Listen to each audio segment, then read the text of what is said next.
trauma is about heartbreak and gut-wrenching feelings. It's not about thoughts. It really is about your body getting stuck in a state of sensations that are basically intolerable. So that's sort of different from how people out there talk about trauma. It's like they say it's about a memory that needs to be digested. I don't agree with that. It's about how your body gets stuck in being frozen or in heartache and gut-wrenching feelings, and you need to really reclaim your body is a very central issue of overcoming trauma. Emotions are about physical sensations. So you feel joy in your chest. You feel joy in your movement. When your heart is broken, you feel it over here. When your gut is wrenched, you feel it over here. So emotions are really about physical sensations. Trauma is about having unbearable physical sensations. So you can go to your psychologist and yak about what has happened to you, but the core issue is not what happened to you, but the fact that your body got stuck in heartbreak and gut wrench.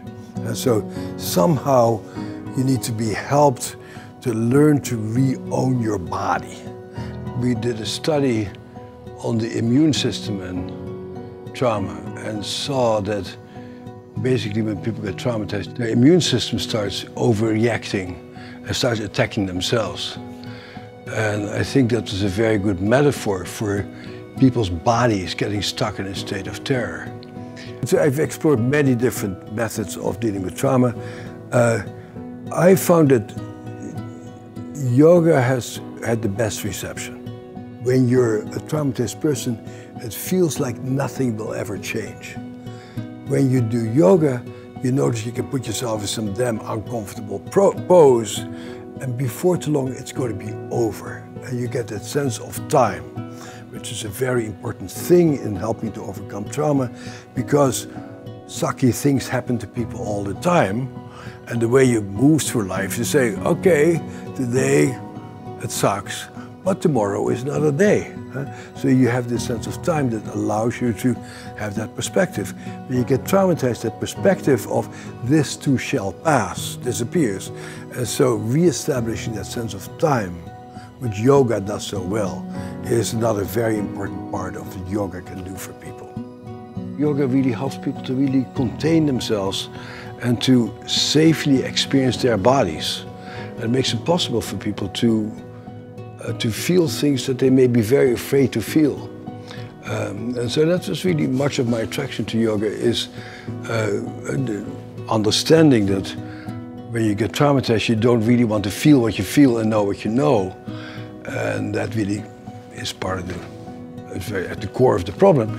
And then how yoga really makes it safe for you to experience yourself, even though what you experience may not be all that great. And one thing I particularly like about good yoga teachers, for example, they will say, hold this pose for 5 breaths. And the first breath you say, I'm not going to do this, or you say, I'll try it one time. And then you know that everything is going to come to an end. And this very, very nice contained way that yoga allows you to do things that you ordinarily wouldn't want to do or dare to do. You say, no, just try it for a few breaths. And then it comes to an end, you say, wow, I did it. And those are the sort of elements about yoga that I deeply appreciate. And so what we do in the weekend workshops is we give people an introduction to how you might safely experience yourself. But for some people that can be quite frightening, to actually be asked to breathe and to notice what comes up when you just sit on your butt and to breathe. So very simple things sometimes prove to be quite challenging.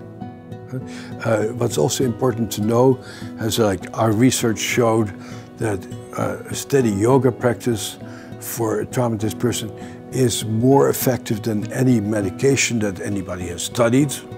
It doesn't mean that you should not be taking medications, but overall, statistically speaking, yoga in the long range has more beneficial effects than medications. But that doesn't mean that doing yoga is going to make you immediately feel better. what we find actually is that when people start doing yoga, starting to feel your body may bring up feelings of helplessness, terror, etc., etc. So part of what yoga can do for you, and having a good yoga teacher, is to help you, to give you the courage to begin to face your sensations.